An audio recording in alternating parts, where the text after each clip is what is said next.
Bonsoir à tous. À 3 jours du premier tour de scrutin des municipales, c'est une immersion au cœur de la campagne de Bordeaux que nous vous proposons à travers le marathon des deux principaux protagonistes de cette élection, le maire sortant Alain Juppé et son challenger, le socialiste Vincent Feltès. Deux candidats que nous avons suivis sur le terrain, au contact des Bordelais, avec les moments forts, les moments de doute, des moments partagés avec leurs principaux collaborateurs, parmi lesquels nos deux invités sur ce plateau. Je salue Ludovic Martinez, vous êtes le directeur de campagne d'Alain Juppé, et Mathieu Rouvert, vous êtes le porte-parole du candidat Vincent Feltès dans cette élection municipale. Je salue également à côté de moi le politologue Olivier Costa. Vous serez d'ailleurs dès dimanche sur ce plateau pour notre soirée spéciale électorale. Et puis autre invité sur ce plateau, Éric Béraïl, vous êtes vous spécialiste de communication politique. Alors merci à tous les quatre. Avant de vous donner la parole, voyons ce reportage d'Élise Galland et de Didier Bonnet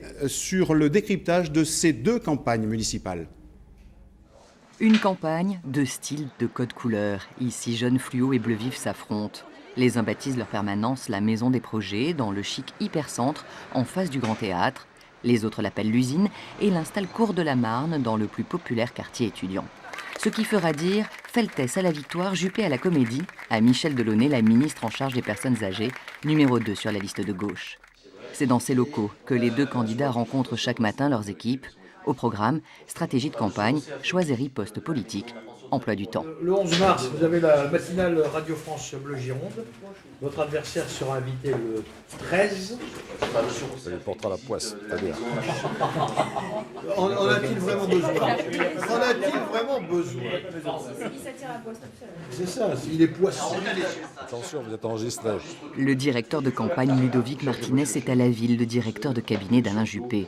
Il pratique au quotidien nombre de ses adversaires, comme Mathieu Rouvert, conseiller municipal et communautaire, responsable de la communication de la campagne de Vincent Feltès. La question, c'est que tu es un professionnel de la politique. Parce que pas toi, là. Moi, je suis rémunéré. Oui. Je suis rémunéré. J'ai une fonction. Et là, tu es rémunéré à faire campagne pour Alain Juppé. Je discute avec un citoyen bordelais dans la rue. En faisant campagne avec Alain Juppé. On n'est pas dans la rue, on est en face de l'hôtel Il se communautaire. trouve.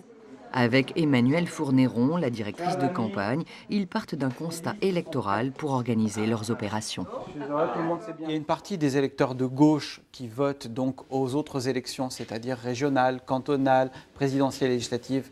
Ces électeurs qui votent à gauche rationnellement votent aussi, pour certains d'entre eux, pour le maire de Bordeaux. Des électeurs égarés, devenus une cible privilégiée à reconquérir. L'objectif, c'est de faire du porte-à-porte. Allez, rue Kléber. Exercice incontournable d'une campagne, le porte-à-porte en 2014 s'appuie sur de nouveaux outils informatiques, comme ce logiciel américain, déjà utilisé par Barack Obama ou plus récemment par Patrick Menucci lors des primaires socialistes à Marseille. Il permet d'optimiser le travail des militants sur le terrain. Ils ont un dossier avec les noms des personnes à aller contacter pour leur proposer de leur communiquer le programme de Vincent Feltès. La clé, ça reste véritablement le contact direct, rien ne le remplace. Par contre, il y a un certain nombre d'outils qui nous permettent de l'améliorer et surtout conserver une trace, parce que quand vous allez voir une personne qu'elle vous dit à un moment « mais je suis intéressé par tel sujet dans votre programme », il faut qu'à un moment on puisse le noter pour que lorsqu'on revient, les équipes de campagne reviennent sur ce sujet, la personne qui nous a fait ces remontées puisse être tenue au courant des mises à jour. Dans le camp adverse, la stratégie de campagne s'articule autour des maires adjoints et de leur territoire, 8 quartiers de 25 000 habitants chacun. Il y a eu 8 campagnes dans une seule, et 8 chefs de file qui ont eu à charge de constituer des comités de soutien, de mettre en place des équipes de terrain pour la distribution des documents, pour mettre en place le porte-à-porte, pour mettre en place des actions un peu visibles sur les marchés, sur les lieux de vie, pour mettre en place du phoning ciblé sur ces secteurs. Des secteurs identifiés à partir des listes électorales, compilés, analysés, disséqués dans le moindre détail, on en tire ici des conclusions différentes du camp adverse. C'est des croisements entre différentes élections, des comparaisons entre l'élection nationale et l'élection locale, et on a essayé d'identifier des zones où il y a un électorat de droite et du centre qui a peut-être un peu plus de mal à se déplacer pour une élection municipale, mais qui se déplace fortement pour une élection où il y a des enjeux nationaux. Voilà. Et on a identifié une vingtaine de bureaux de vote sur la ville qui peuvent correspondre à ces critères. Si l'on caricature, le paradoxe de Bordeaux réside dans ce constat. Pour les municipales, les électeurs de gauche votent ici à droite et ceux de droite s'abstiennent. Alors Ludovic Martinez, vous étiez au cœur de cette campagne aux côtés d'Alain Juppé. Alors les électeurs de droite, ils s'abstiennent, mais finalement, en s'abstenant, c'est suffisant pour passer? Non, c'est pas suffisant pour passer. Simplement, les électeurs de droite, ils votent. Ils votent pour un maire, ils votent pour un projet, ils votent pour un bilan. Donc nous, on n'a pas de souci avec ça. Notre enjeu, c'est la mobilisation à la veille d'une victoire annoncée. C'est pour ça que rien n'est joué. Justement, est-ce que c'est difficile de faire campagne quand on annonce la victoire très tôt, d'ailleurs? C'est difficile, oui, c'est difficile parce que le risque, c'est la démobilisation.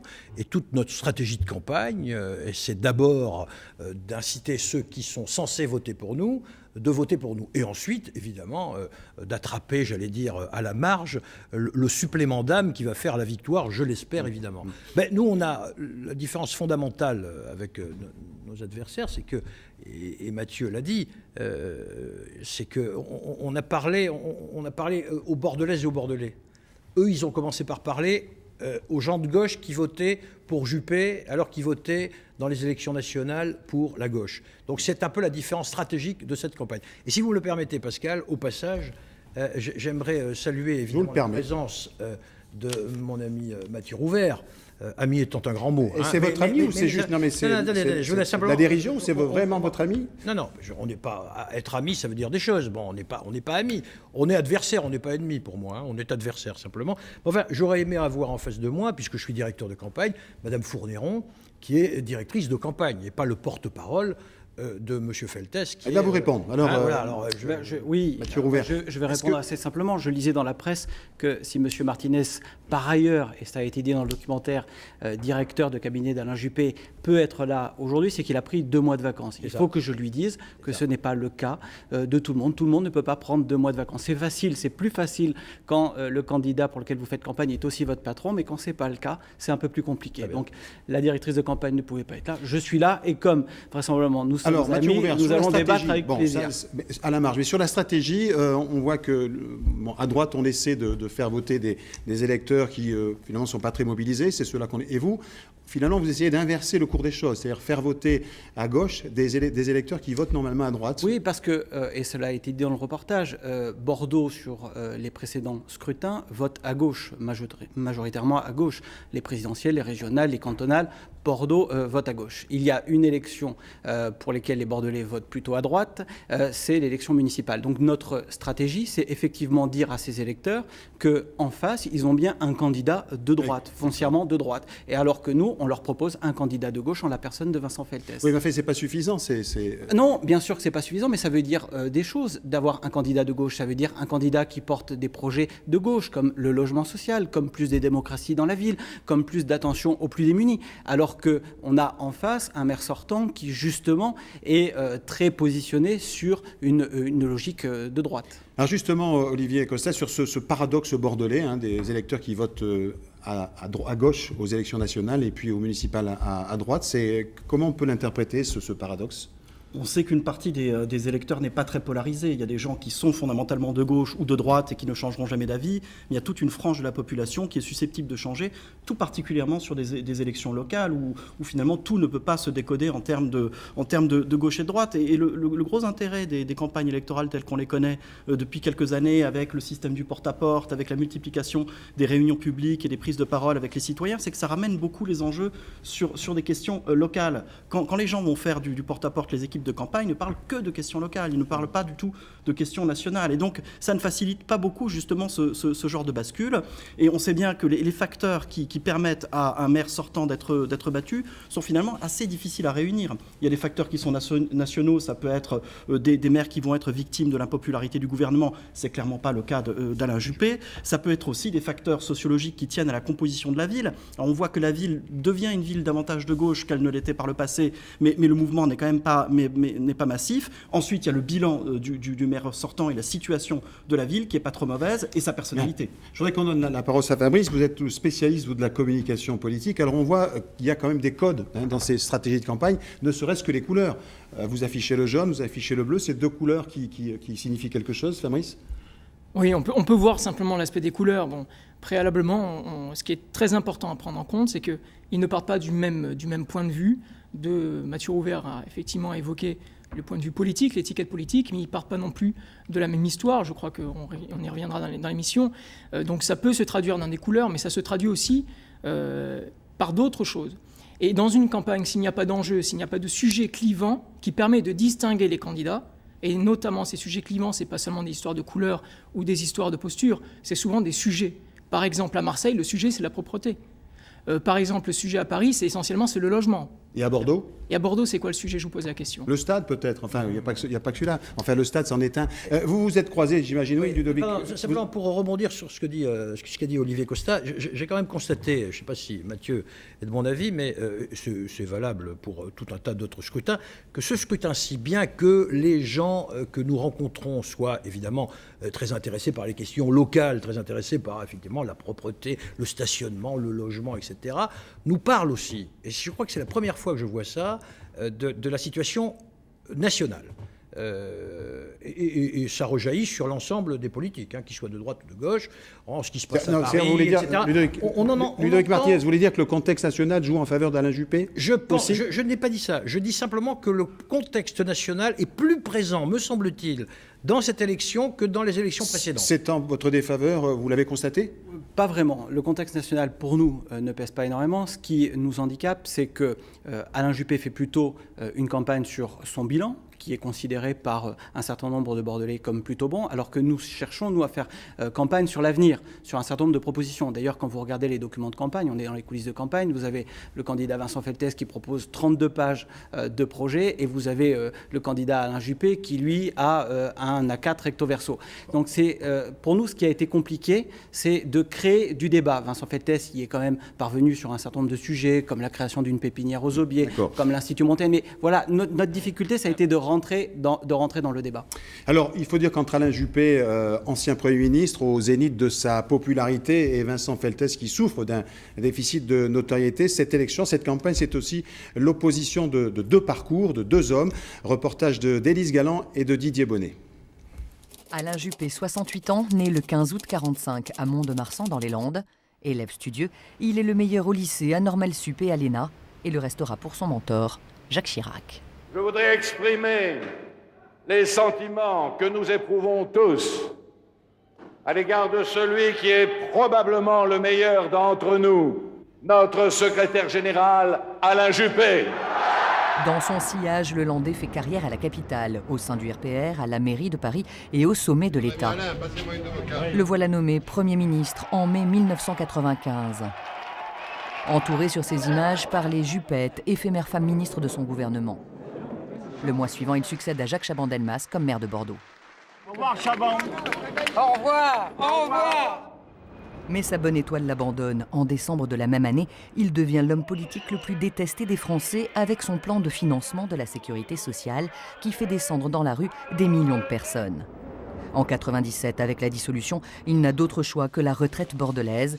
Mais il quittera sa mairie au Palais Rohan et son siège de député de la Gironde après sa condamnation dans l'affaire des emplois fictifs de la mairie de Paris. Alors nul ne sait ce que l'avenir nous réserve, bien sûr. Je dis aux Bordelaises et aux Bordelais tout simplement que je les aime. Et j'ai trouvé un mot landais pour résumer ma pensée. Ce sera tout simplement Adichatz. À l'au revoir en occitan, les larmes aux yeux, succède l'exil canadien à Montréal pendant 1 an.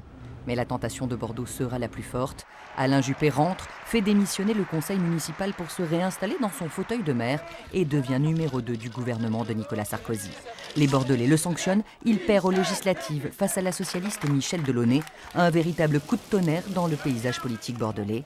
Alain Juppé promet alors de se consacrer seulement à sa ville, promesse oubliée 3 ans plus tard, quand Nicolas Sarkozy le rappelle comme ministre de la Défense puis des Affaires étrangères. Je suis assez bien placé pour savoir que la vie politique est parfois brutale et injuste. Je suis aussi aujourd'hui placé pour savoir que la roue tourne. Une déclaration plus que jamais d'actualité. Aujourd'hui, Alain Juppé est devenu l'homme politique préféré des Français.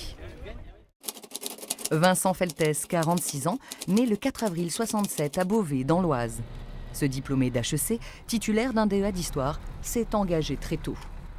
J'ai toujours été délégué de classe au conseil d'établissement et j'étais surnommé Monsieur Niette par les proviseurs parce que j'étais toujours assez opposant au système, quoi. Donc voilà, et j'ai commencé tout petit. Je pense que j'ai fait ma première pétition au CE1, je crois. Arrivé à Bordeaux voilà tout juste 20 ans au Conseil général comme conseiller de Philippe Madrelle, puis comme directeur de cabinet d'Alain Rousset, président de la région Aquitaine. Il fait sa place à 33 ans dans la famille socialiste en emportant à la surprise générale la mairie de Blanquefort en 2001.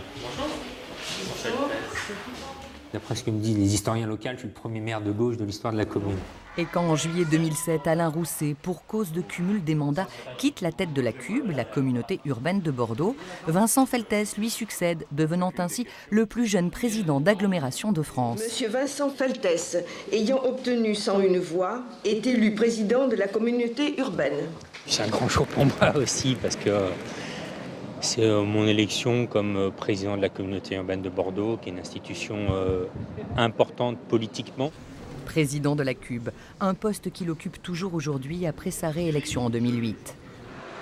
À Paris, au sein du Parti socialiste, l'élu bordelais est en charge des nouvelles technologies, assurant pour les présidentielles la campagne de François Hollande sur le net. 1822. Hollande président, la députée de Gironde Michel Delaunay devient ministre en charge des personnes âgées. Pour les législatives qui suivent, Vincent Feltès remplace alors in extremis la suppléante Emmanuelle Ajon. L'interrogation, c'est comment on peut être le plus efficace possible au niveau national et au niveau local. Et c'est pour ça qu'on a pensé à ce ticket.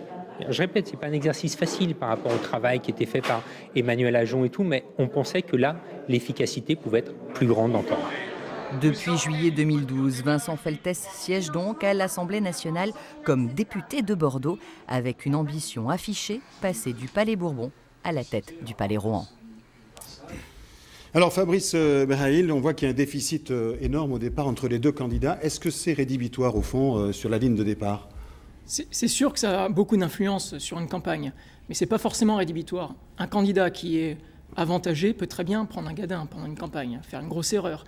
Là, en l'occurrence, pour l'instant, c'est pas fini, mais pour l'instant, rien n'a été observé dans ce sens. Et après, il y a des grosses différences d'image qu'on pourra éventuellement évoquer entre les deux, et les deux travaillent sur cette image-là, parce que c'est très important, et notamment celui qui est le plus connu, il a beaucoup travaillé sur son image, il fait beaucoup attention à ça. Alors, Mathieu Rouvert, le déficit d'image, vous l'avez constaté, j'imagine, dès le début. Vous vous êtes dit, c'est un handicap lourd, vous l'avez senti oui, sur le terrain. Les gens vous disaient, il n'est pas assez connu, Vincent Feltès ? Effectivement, on partait d'un manque de notoriété par rapport au maire sortant, et évidemment, la presse ne nous a pas beaucoup aidé. Alors, en ce sens, en essayant d'être objectif, parce que, par exemple, on avait le magazine L'Express avec la tête d'Alain Juppé, qui a été placardé dans Bordeaux pendant 3 semaines. Et aujourd'hui, on a Challenge qui prend le relais. Quand vous avez cette force médiatique contre vous, c'est extrêmement compliqué avec vos quelques affiches de campagne de contrebalancer. Ça peut être décourageant parfois. C'est pas décourageant, c'est simplement difficile et il faut l'avoir à l'esprit, être relativement lucide par rapport à cette difficulté. Alors Ludovic Martinez, il faut se positionner aussi par rapport à ça. Oui. Cette notoriété, ça peut être aussi un handicap, comme le disait Fabrice Berhaïl, il faut faire attention, bien il ne faut pas être trop condescendant. Bien sûr qu'il ne faut pas être trop condescendant, bien sûr qu'il ne faut pas jouer les chevaliers vainqueurs, je crois que ce n'est pas notre stratégie. Simplement, il se trouve que notre champion à nous est en verve dans les sondages nationaux et même locaux. Toutes les enquêtes d'opinion ont démontré que c'était un bon maire, que 93% de la population était satisfait de son action et de l'action de la municipale. Mais je voudrais terminer. Simplement, je dis qu'il n'y a pas que ça qui compte. Il y a aussi la posture et le positionnement de l'adversaire. Ce que je constate, moi, et je le dis sans polémique, c'est que plus Vincent Feltès fait campagne, moins les gens veulent voter pour lui. C'est ce que je constate dans les sondages. Alors il va vous donner... les sondages. Pourquoi, Mathieu Rouvert ? Vous avez une explication ? Il démarre à 36%. Il est au dernier sondage. Je ne dis pas que c'est le résultat des élections. Il est à 24%.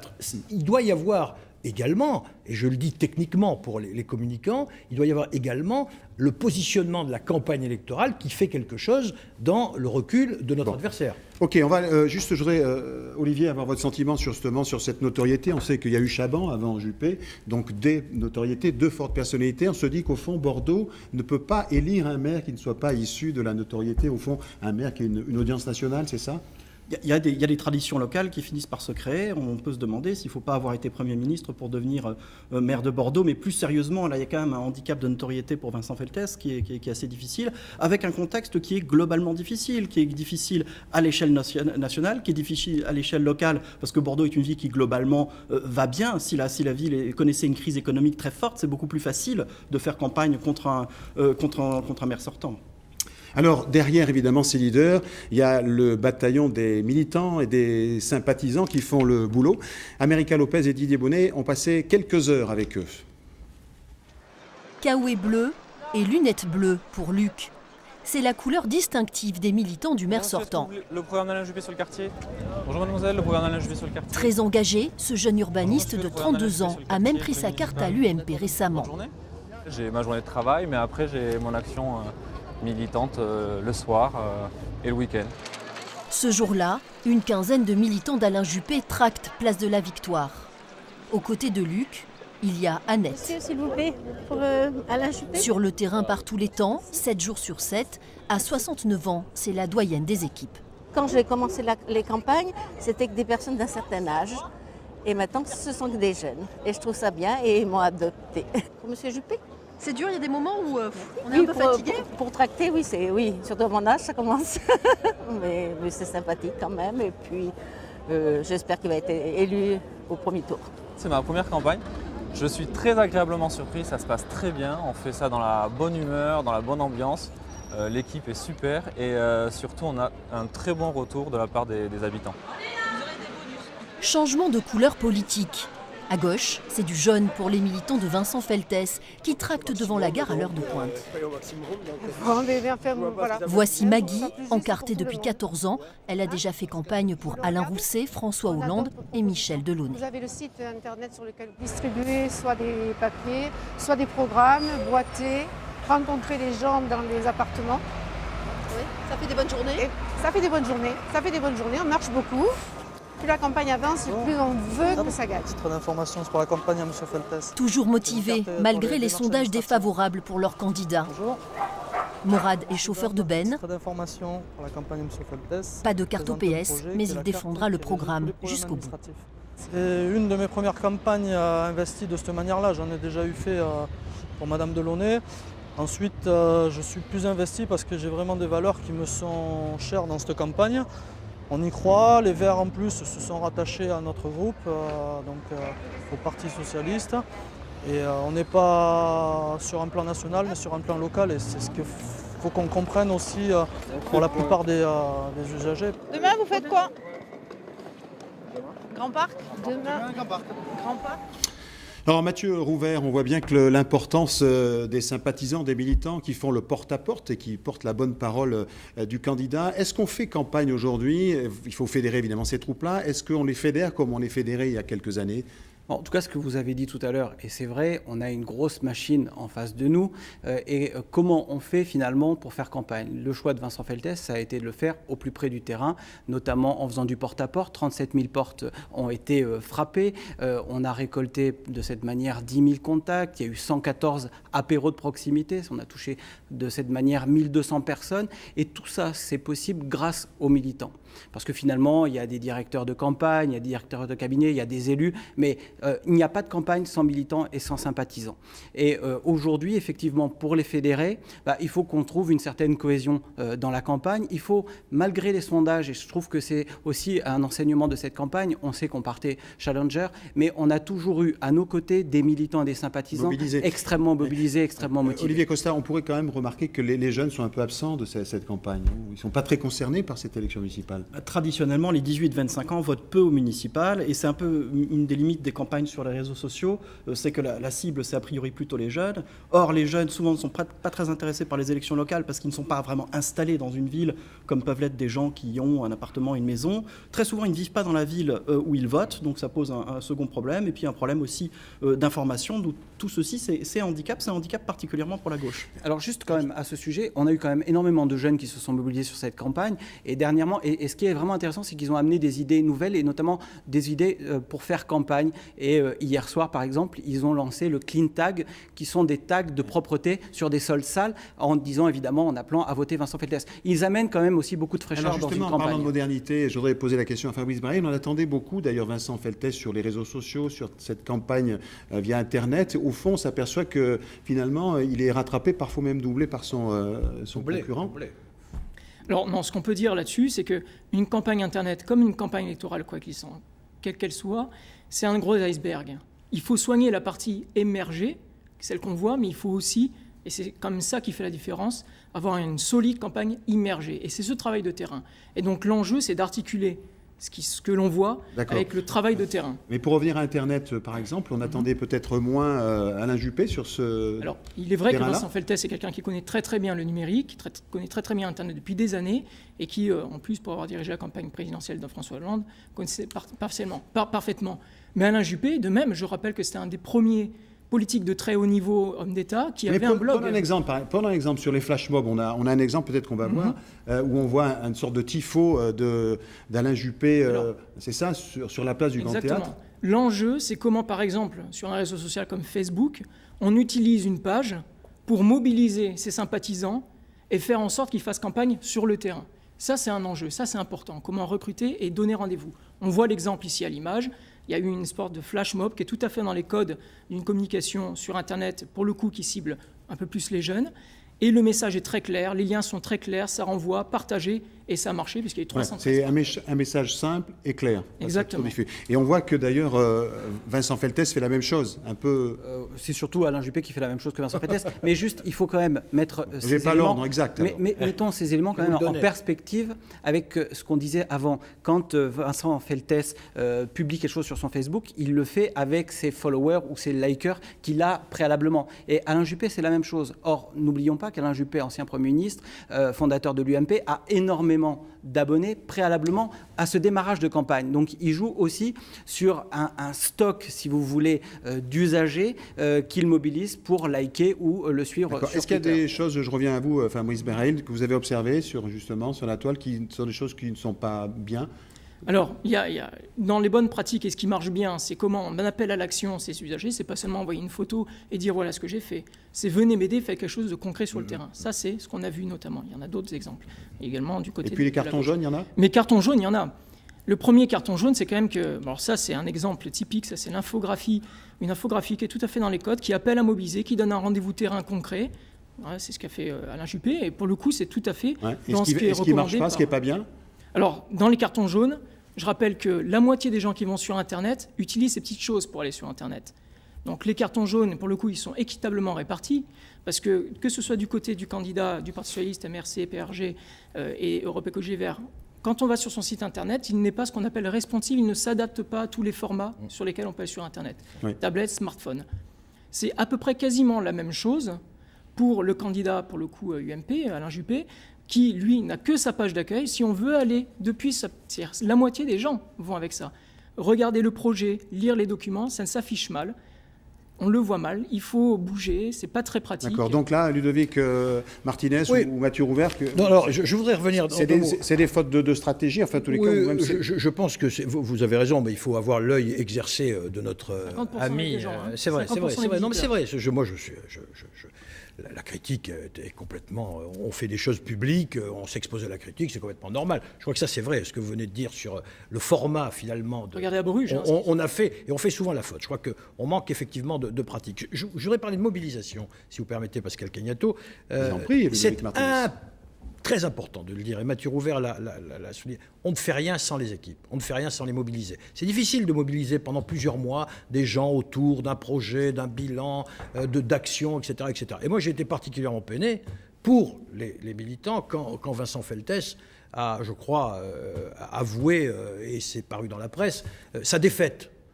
Il a dit je ne peux pas remonter, 24%, ça ne se remonte pas. C'est lui qui l'a dit ça. Et je le dis. Et vous avez été vraiment peiné. Je le dis sans malice. Sincèrement. Je le dis sans malice. Heureux en tant que directeur de campagne de cet aveu. Mais pour les militants, les nôtres, avec lesquels j'ai discuté, ça a été mal ressenti en disant mais qu'est-ce que c'est que ce leader? Qu'est-ce que c'est que ce leader si c'est une faute politique. Qui, au fond, je ne sais pas si c'est une faute, je dis. Et On en a parlé avec les militants, on dit mais qu'est-ce que c'est que ce leader qui s'avoue vaincu? Non, on se bat jusqu'au bout. Bien. Difficile de mobiliser. On lui a donc reproché, attention. Olivier Costa, c'est une faute politique, cet aveu? Si on considère que la politique est une profession, on peut dire que c'est une faute. Maintenant, on reproche toujours aux hommes politiques de parler la langue de bois. Oh. Il a reconnu au détour d'une phrase qu'a priori, ça serait difficile de remonter. On ne peut pas non plus lui jeter la pierre. Oh. C'était aussi normal ensuite que les médias s'emparent de ça. Une autre chose quand même sur la campagne et sur la difficulté qu'il y a eu à faire campagne cette fois-ci, notamment sur le web, c'est qu'on manquait de sujets, ça a été dit. Ce qui marche très bien, les campagnes sur le web, sur Facebook, le buzz, c'est quand il y a des sujets de polémique, des scandales. Là, on n'avait quand même pas grand-chose. On avait certes des programmes qui étaient contrastés, mais il n'y a pas vraiment un sujet qui a été polarisé et mobilisé. Pardon de vous dire quand même que derrière cette façade de campagne, il y a eu des échanges sur Facebook et sur Twitter, souvent, je ne dirais pas violents, parce que la campagne a été jusque-là... Il y a eu aussi des revendications, Ludovic Martinez, sur le stade, par exemple, si on prend un exemple. Oui, c'est un sujet de débat, c'est pas un sujet de polémique, c'est un sujet de débat. C'est un débat, on a une position, on en a une autre, on reçoit des études, on dit des choses, nos adversaires ont des contre-propositions, des propositions. Ça me paraît être le débat normal d'une campagne électorale. Non, on a eu des échanges, il ne faut pas se le cacher, sur les réseaux sociaux notamment, à cause de, ou grâce, je ne sais pas, à des prises de position des uns et des autres, quelquefois extrêmement denses, pour ne pas dire violents, quelquefois. Donc là aussi, ça fait partie des choses en termes de mobilisation qu'il faut maîtriser chez les militants en disant attention, on se calme, on n'est pas en guerre, on est en campagne électorale. C'est le revers de la médaille. Mathieu Rouvert. Oui, on parlait de l'adversité. En tout cas, moi, ce que j'ai pu constater chez les militants, c'est qu'elle était plutôt source de galvanisation que d'affaiblissement. On a vu des militants qui ont fait bloc autour de Vincent Feltès. Des militants qui n'ont pas faibli. Je veux dire, il faut bien voir que... Qui se sont sentis un peu trahis quand même par cette petite phrase. Non, c'est pas du tout le ressenti. D'ailleurs, pour preuve, vous savez, il y a environ 140 000 électeurs à Bordeaux. 140 000 électeurs auprès desquels il a fallu distribuer le document de campagne. On n'a pas eu une défection. De l'erreur politique? Non, ce n'est pas une erreur politique. À mon sens, je pense que de toute façon, si c'était à refaire, ça ne se referait pas. Simplement, Vincent Feltès est un garçon entier. Il a eu un moment un échange avec un journaliste qui lui posait la question. Il a rompu avec cette sacro-sainte langue de bois que vous êtes vous-même journaliste en train de nous dire mais pourquoi vous sortez pas un peu de cette langue de bois? Les Français se détournent de la politique. Là, on a un candidat qui vous dit voilà, ça va être difficile. Effectivement, j'ai des doutes. Mais est-ce que on n'attend pas des politiques qui soient aussi des êtres humains? C'est vraiment la question qu'on peut se poser. Alors, vu le pataquès, évidemment, qui s'en est suivi, je pense que si c'était à refaire, on ne referait pas la chose de cette manière. Il faut bien voir quand même que, et je trouve que c'est plutôt sain, un homme politique, c'est aussi un homme ou une femme, des êtres humains traversés par des doutes. Bien. Alors, comme dans toutes les campagnes, il y a des tournants, des événements qui donnent un relief particulier à la campagne, avec parfois un élan ou au contraire un coup d'arrêt. Voici cet reportage d'Élise Galland et de Didier Bonnet qui nous explique un peu ce qui a pu changer dans cette campagne, en tous les cas les tournants de cette campagne. Symboliquement, Vincent Feltès a choisi le 6 juin, date du débarquement des Alliés en Normandie, pour annoncer sa candidature à la mairie de Bordeaux. Vous ne partez pas non plus si vous n'êtes pas entouré. Une officialisation en présence de tous les élus socialistes bordelais, une volonté affichée d'unité, bientôt relayée à la rentrée par nombre de parlementaires socialistes. Je soutiens Vincent Feltès. Je suis député de Seine-Saint-Denis, je suis député d'Aulnay-sous-Bois. Mais comme je suis ici à Bordeaux, dans le cadre des discussions qu'on a avec l'ensemble des députés socialistes là, pendant 2 jours, je connais Vincent Feltès, je sais le travail qu'il fait à l'Assemblée, donc je viens lui donner un petit coup de main ce soir. Le maire sortant, candidat à sa propre succession depuis 1 an, se contentera, lui, dans le même temps, de présenter ses comités de soutien, laissant ses élus locaux occuper le terrain de la campagne. Alain Juppé, il a l'image de quelqu'un qui sait prendre de la hauteur. Et Alain Juppé, lui, ne souhaite pas s'adresser qu'aux électeurs d'un parti politique, contrairement au candidat du Parti socialiste qui ne s'adresse qu'aux électeurs socialistes. Nous, on s'adresse à toutes les Bordelaises et à tous les Bordelais. Et chacun a sa manière de montrer ses forces. À gauche, on présente 23 porte-voix, on distribue un journal de campagne hebdomadaire et l'on passe une nuit blanche à la rencontre de ceux qui la font et la vivent. À droite, on s'affiche en coupe-vent pour la campagne. C'est une campagne qui marche du feu de Dieu. J'avais commandé la pluie, elle est là. On est écouté. Voilà. Donc c'était exprès pour les Kaoué. On se rencontre en tête-à-tête et on installe ses locaux, une maison des projets bordelais pour co-construire le programme avec les électeurs. Le même soir, Vincent Feltès et ses troupes mobilisent 800 personnes pour l'élaboration de leur projet. Eh bien moi, homme de gauche, socialiste, je vous dis, j'en ai marre de regarder mes chaussures. Je suis de gauche et donc c'est un projet de gauche international solidaire que je vous propose. 10 jours plus tard, le 19 novembre, le premier sondage tombe. Il donne Alain Juppé élu au premier tour avec 57% d'intention de vote et crédite Vincent Feltès de 30% des voix pour une liste PS Europe Écologie Les Verts, alliance officialisée dans la foulée.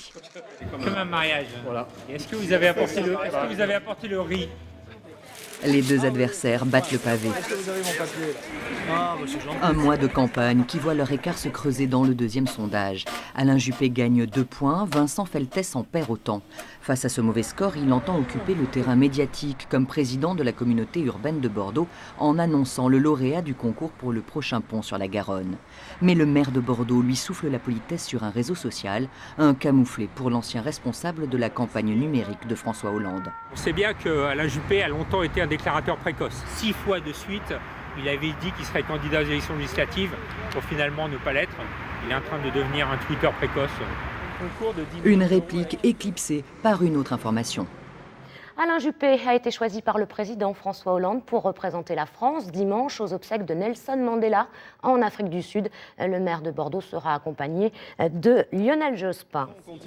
Alain Juppé, dans un premier temps, décline l'invitation pour cause d'inauguration de permanence. Finalement, le Falcon de la République fait le détour par l'aéroport de Mérignac, lui laissant le temps de faire campagne. J'ai été sensible à cette invitation. Je pense que c'est la volonté de manifester que la France est là-bas tout entière, dans toutes ses composantes. En 48 heures, avec un sondage, un tweet et un voyage d'État, Alain Juppé peaufine son positionnement local, national et international. Difficile dans ces conditions pour Vincent Feltès, malgré son talent de se rendre visible. Les vacances de Noël marquent une trêve bienvenue dans la bataille électorale. Nous sommes dans les 3 premières places pour à peu près tous les palmarès qui se sont succédés depuis plusieurs mois. Eh bien, ce que je vous propose, c'est de garder, de conforter ce temps d'avance. À la rentrée, c'est Alain Juppé qui mettra en pratique son slogan « Un temps d'avance », précédant toujours de quelques jours son challenger pour l'annonce de son programme ou la présentation de ses colistiers. Nous avons une ambition, que cette ville patrimoine devienne demain la ville de la création. Une ambition, une solution. Voilà ce que nous proposons aux Bordelaises et Bordelais. Vincent Feltès a beau vouloir un grand Bordeaux pour changer d'air, selon l'intitulé de sa liste. Le nouveau sondage du 13 février le laisse sans voix. Il refuse de s'exprimer à chaud sur les 24% d'intention de vote dont il est crédité. Mais sa déclaration, à ce stade on ne remonte pas, publiée 15 jours plus tard dans une dépêche AFP et reprise dans tous les médias, pollue sa fin de campagne. Ça devient un choc avec le paradoxe que j'ai pu évoquer plusieurs fois. C'est si un politique, on lui dit « bon, vous avez 30 points de retard, est-ce que vous avez des chances de gagner ?» S'il répond « oui », tout le monde lui tombe dessus en disant bah, « c'est de la langue de bois, c'est impossible ». Et s'il répond « ça va être compliqué », on lui dit bah, « c'est pas un politique ». Donc ça interroge aussi sur la représentation qu'on a de la politique par les médias, quoi. Une interrogation renforcée par cette une d'hebdomadaire, contestée par l'opposition et affichée au même moment dans tout Bordeaux, qui désigne Alain Juppé comme meilleur maire de France. Ce n'est pas les jurys ou les sondages qui font l'élection, ce sont les électrices et les électeurs. C'est bien pour cela que je continue à m'adresser à eux jusqu'au bout. Dans 3 jours, les urnes parleront et les scores y comptent doublement. Car au-delà de l'enjeu municipal, ils peuvent remettre en cause à l'agglomération la légitimité de Vincent Feltès. L'actuel président de la communauté urbaine de Bordeaux y est candidat à sa propre succession.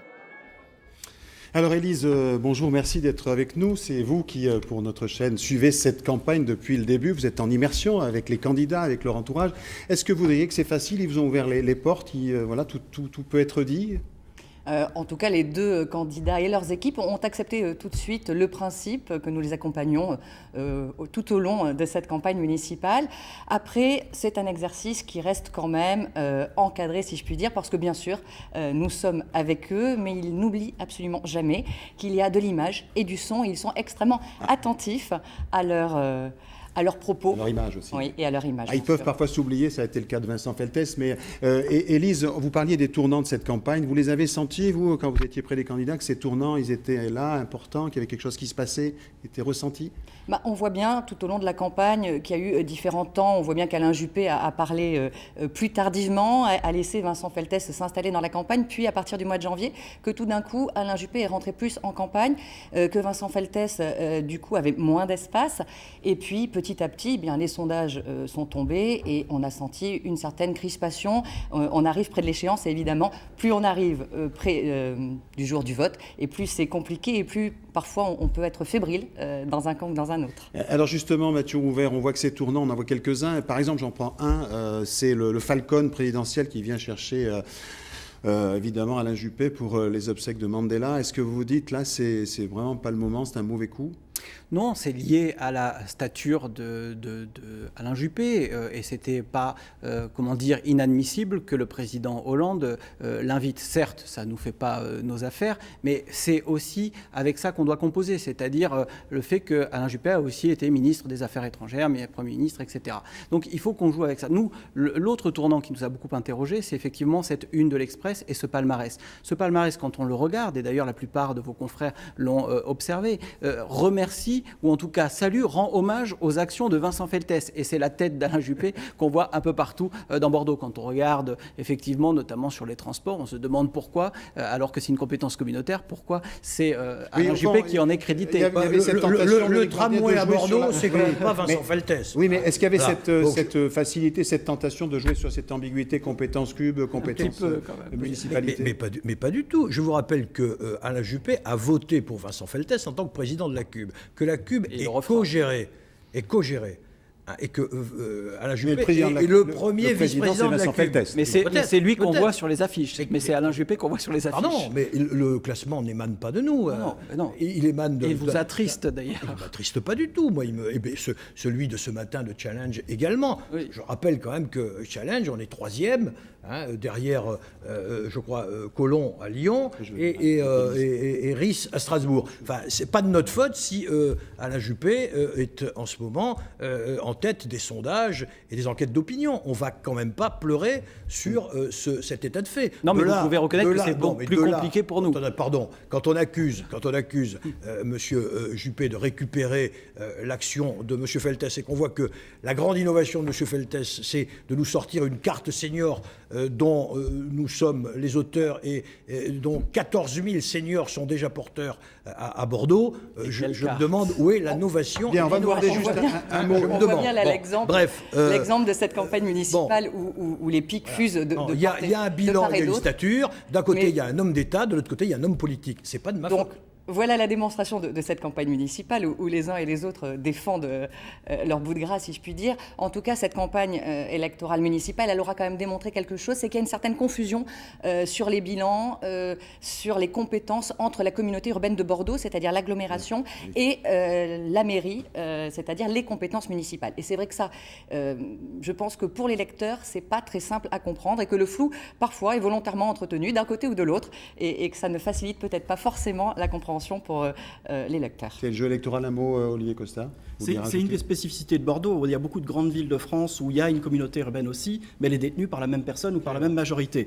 Or, à Bordeaux, on est dans cette situation de division qui est un peu compliquée. Mais je voulais quand même dire, vous avez beaucoup insisté sur les pics. Moi, je dirais que c'est quand même une campagne qui était une campagne de bon niveau. On a deux personnes qui se connaissent bien, qui s'estiment, qui, d'une certaine manière, partagent des traits de caractère. Ce sont des technos, des pragmatiques, des gens qui n'aiment pas aller dans la facilité et le populisme. Et alors, c'est difficile de construire une campagne comme ça. Et si on doit comparer cette campagne à des campagnes qu'on a eues dans d'autres villes, je dirais que c'est une campagne de belle qualité. On a parlé de vrais sujets et qui n'était pas une campagne de pics systématiques ou d'images comme on a pu en avoir à Paris, à Marseille ou à Strasbourg. Merci Olivier, merci Élise pour votre éclairage et vos sujets qu'on verra évidemment sur notre chaîne d'ici le premier tour de cette élection municipale. Alors il n'y a pas que Vincent Feltès et Alain Juppé dans cette élection, il y a d'autres candidats. Qui sont-ils et comment exister à côté de ces deux poids lourds? C'est un reportage d'América Lopez et de Didier Bonnet. Une affiche en papier recyclé accrochée à la va-vite et le drapeau du parti, le NPA, s'installe pour tracter rue Sainte-Catherine. Avec 25 militants seulement sur Bordeaux à ses côtés, le candidat Philippe Poutou doit s'y mettre aussi. Bonjour les municipales à Bordeaux, une liste anticapitaliste. Le nouveau parti anticapitaliste a un tout petit budget de campagne, 5 000 € pour éditer quelques tracts et financer 2 meetings. Objectif, 5% des voix dimanche prochain. Contre Juppé. On se sent vraiment amateur, mais ça nous fait sourire aussi de voir comment tout ça se met en place quand on voit les grosses machines. Mais bon, on n'est pas envieux, on n'est pas, voilà, on est aussi ce qu'on a envie d'être, quoi. On est des gens, comment dire, d'en bas, avec peu de, on n'a pas de gros salaires, on a une vie modeste, donc après on mène des campagnes qui nous ressemblent. Voilà, donc il n'y a pas à regretter, hein. Après c'est juste que des fois on a un problème d'efficacité, c'est sûr, et de visibilité. Pour être visible, le Front de gauche loue un local modeste cours de l'Isère, à 2 pas du marché populaire des Capucins et des facs. Budget de campagne, 15 000 € et 200 militants sur le terrain. Je suis Vincent Morin, le chef de file de la liste Bordeaux pour tous pour les élections municipales. Tract en papier glacé et communication mieux maîtrisée, Vincent Morin est crédité de 7% des voix par les sondages. Pour lui, il n'y a pas de petits ou de grands candidats. Je pense que tous les candidats ont une légitimité à défendre un projet et je considère aujourd'hui que j'incarne justement ceux qui, sans ambition ministérielle, sans ambition nationale, ont un investissement de terrain, de proximité, qui est reconnu par la population. Budget nettement plus élevé au Front National, autour de 70 000 €, sans compter l'appui de Marine Le Pen, venue soutenir le candidat local. Installé dans la permanence, Jacques Colombier, 6% des voix dans les sondages, explique qu'il n'a pas de problème pour exister face au duel Feltes-Juppé. Non, ce ne sont pas des candidats extraordinaires.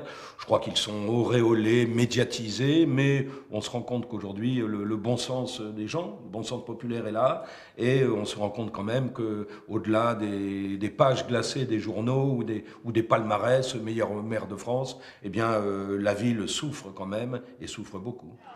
La palme du plus petit candidat reviendra à Yves Simone. L'excentrique guide historique bordelais a monté une liste en 3 semaines, une campagne éclair sur son vélo à 4 000 €. C'est un peu court.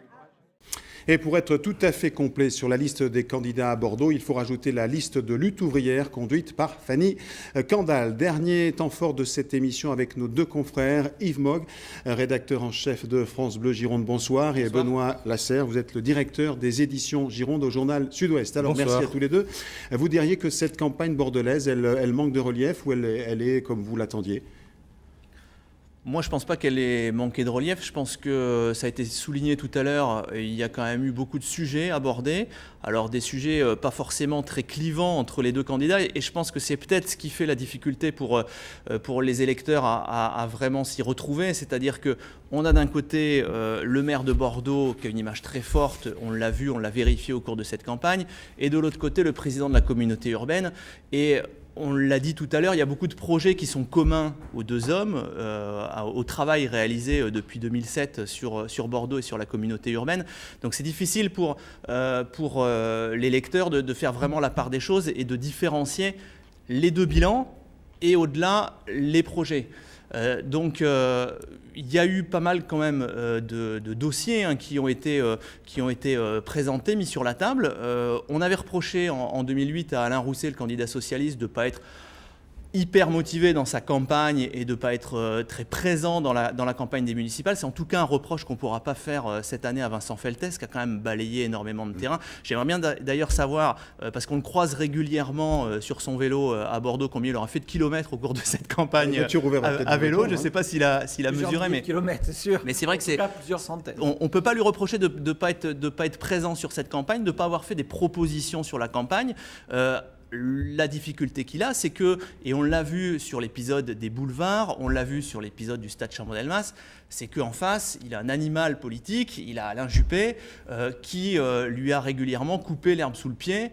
Quand une idée a commencé à prendre un petit peu racine, le stade, par exemple, c'est un exemple, parce que là, on a bien vu que tout au long de la campagne, il a changé d'avis. A su s'adapter et a su éviter que ça devienne un vrai sujet clivant. Et aujourd'hui, on n'a pas véritablement de sujet clivant dans cette campagne, ce qui peut nous faire dire que ça manque un peu de relief, mais je pense qu'on a quand même une campagne de propositions et de projets. Benoît Lasserre, vous avez les proches de ces candidats. Oui, non, mais je rebondis sur ce que dit Yves.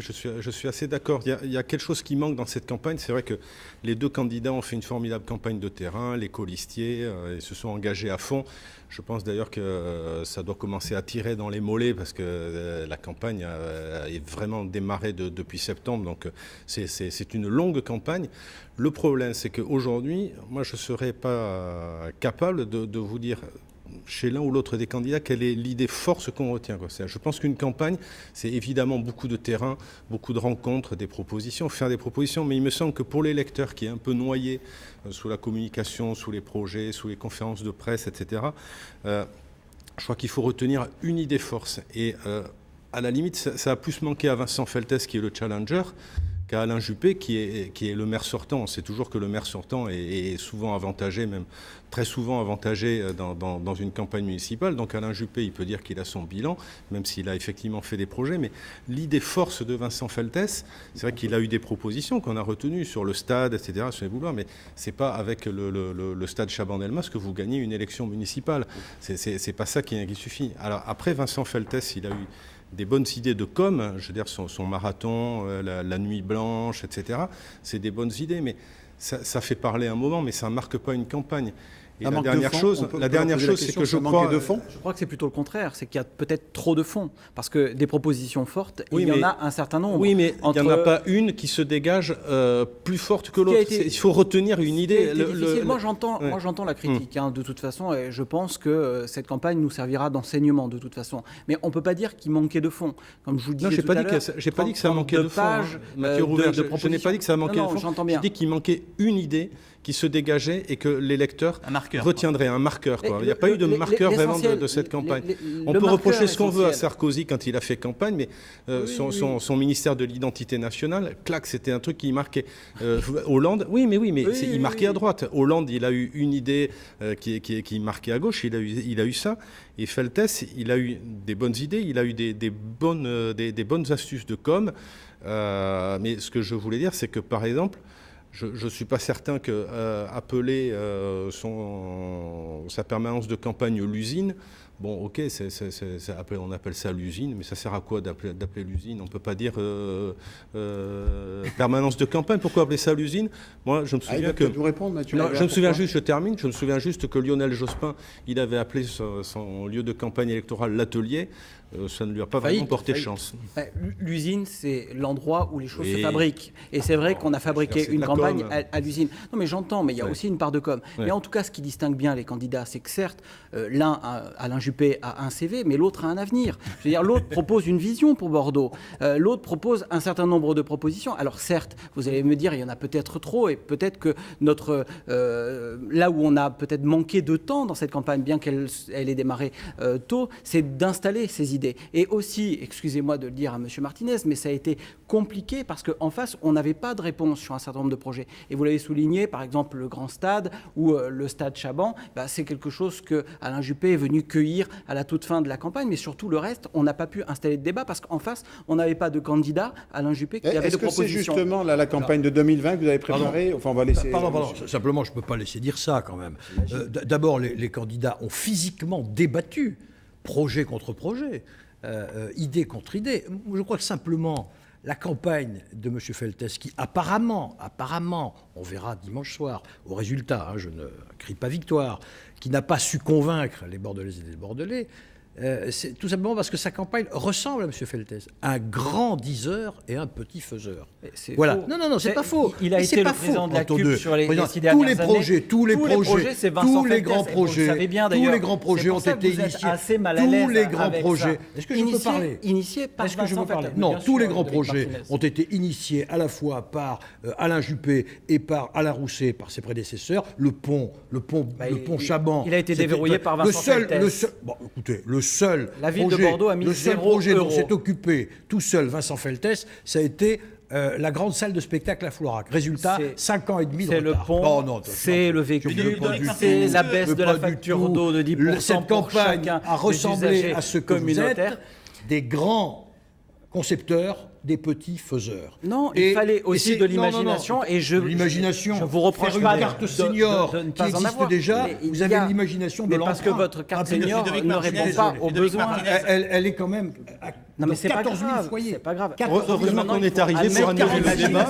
Il faut admettre que l'imagination, elle est de l'autre côté. Alors vous avez été mal compris. Ludovic Martinez, on demandait à Mathieu Rouvert quel était le marqueur de la campagne de Vincent Feltès. Le marqueur et l'idée force de la campagne d'Alain Juppé, c'est quoi? L'idée force, mais il n'y a pas d'idée force, il y a un programme. Non, ça peut être mal interprété. Non, pas du tout, je dis pas ça. Je dis que c'est le temps d'avance, c'est poursuivre ce que Alain Juppé a commencé depuis 1995 et amener Bordeaux toujours plus haut. On n'est pas dans l'originalité des propositions, on est dans la continuité d'une vision et d'une réalisation. En tant que communication, est-ce que vous avez l'impression, parce que c'est un peu nous, du côté des journalistes, qu'on ressent, c'est avoir une équipe qui est en tête dans un match de foot et qui gère. Est-ce que vous avez eu l'impression de mener cette campagne un peu, voilà, on va surveiller un peu ce qui se passe chez l'adversaire, on a un peu d'avance, non, parce qu'on va s'adapter. Non, parce qu'on n'est pas dans cette posture de ceux qui sont en avant. On n'est pas dans une posture arrogante. On est dans une posture de travail et on a un patron qui ne nous pardonnerait pas d'être arrogant et qui ne nous pardonnerait pas de voir la victoire avant l'heure. Donc on a travaillé et je peux vous dire que Alain Juppé, pour être quand même tout à fait proche de lui, a mené cette campagne comme si c'était la première, avec du terrain, avec malgré la notoriété. Ne dites pas sans idée. Non mais attendez, comment vous pouvez dire qu'Alain Juppé est sans idée? Alors quel projet? Vous pouvez dire que Alain Juppé est un homme sans idée? Dans cette campagne, il n'a pas fait preuve de grande idée. Mais vous, par exemple, quand vous avez entamé votre campagne en disant que Bordeaux était une ville qui excluait, qui se refermait, ça a fait rigoler tout le monde.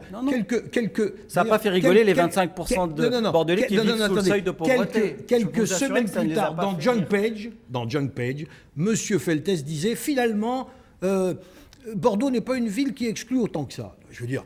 Mais Mathieu Rouvert, est-ce que vous n'avez pas l'impression que ça a été une erreur au départ de la campagne, parce que vous avez voulu montrer ce qui pouvait vous différencier de la gestion Juppé. D'un autre côté, vous avez attaqué la campagne en disant Alain Juppé a un bon bilan. Non. Est-ce que vous n'avez pas l'impression là d'avoir fait la première erreur stratégique et la deuxième en disant que vous avez vous avez raison de poser la question, mais là encore, il s'agissait pour Vincent Feltès de dire ce qui était bien. Et d'ailleurs, il le dit aussi bien que cela, Alain Juppé a apporté ce qu'il pouvait apporter à Bordeaux. Mais maintenant, c'est terminé. Il faut qu'il entende qu'on a besoin d'une nouvelle impulsion, d'une nouvelle dynamique. Et cette nouvelle impulsion, cette nouvelle dynamique, c'est Vincent Feltès qui l'incarne. Benoît Lasserre. Oui, alors, indépendamment de ce que viennent de dire Ludovic Martinez et Mathieu Rouvert, moi je pense aussi que l'échec quand même de Vincent Feltès, pour le moment, encore une fois, attendons le résultat de dimanche, enfin si on en juge par les sondages qui ont eu lieu, c'est qu'effectivement, il n'a pas réussi à reconquérir l'électorat de gauche dont il avait besoin. Et c'est ça, au départ, il est parti avec des chiffres, c'était précis, il est parti en disant j'ai besoin de déplacer 7000 voix, les 7000 voix qui, aux élections nationales, se portent sur la gauche et qui permettent jusqu'à présent à Alain Juppé d'être élu au premier tour. Et donc l'échec... dimanche, quand même. Oui, non, mais c'est ce que j'ai dit, Mathieu Rouvert, mais pour le moment, j'ai pas le sentiment qu'il ait réussi dans sa stratégie, qui était le but de faire passer Alain Juppé pour un homme de droite, de rappeler qu'il a été effectivement ministre de Sarkozy. Et pour le moment, moi, il me semble qu'aux yeux de l'électorat, ça n'imprime pas. Il nous reste un peu plus d'une minute. Olivier Costa, un mot pour conclure. On voit bien que c'était une campagne qui était très difficile à mener pour les deux candidats, mais surtout pour le challenger. Il ne faut pas surestimer le degré d'information des citoyens ou le degré d'intérêt des citoyens pour les municipales. Peu de gens se déplacent pour les réunions publiques, peu de gens lisent effectivement les programmes. Alors ça veut dire que les gens s'en remettent à quoi? Ils s'en remettent à des orientations politiques générales qui ont trait à ce qui se passe à Paris. Ils s'en remettent au bilan global tel qu'ils le perçoivent dans une ville. Et une ville comme Bordeaux, on va dire que globalement peu de gens estiment que c'est la catastrophe. Et ils vont s'en remettre à des personnalités. Et de ce point de vue-là, Alain Juppé joue quand même sur du velours et donc c'était très difficile pour Vincent Feltès. Peut-être pour conclure, tous les deux hommes s'apprécient, malgré tout, ils se croisent évidemment sur le terrain. Il y a une espèce de respect mutuel. Je crois qu'il y a un respect mutuel et je crois que ces deux hommes ont montré qu'ils étaient capables, au-delà du combat politique, de travailler ensemble. C'est bien là l'essentiel de ce qu'on demande aux femmes et aux hommes politiques aujourd'hui. Bien, merci à tous. En tous les cas, le verdict dimanche soir. Nous reviendrons dès 17h sur tous les résultats dans une édition de 19h dédiée à ces municipales et puis dans notre grande soirée spéciale électorale dès dimanche soir à partir de 20h15. Tous les résultats et toutes les analyses, notamment avec vous, Olivier Costa, qui serait sur ce plateau. Merci à tous les quatre. Bonne soirée sur France 3. Merci.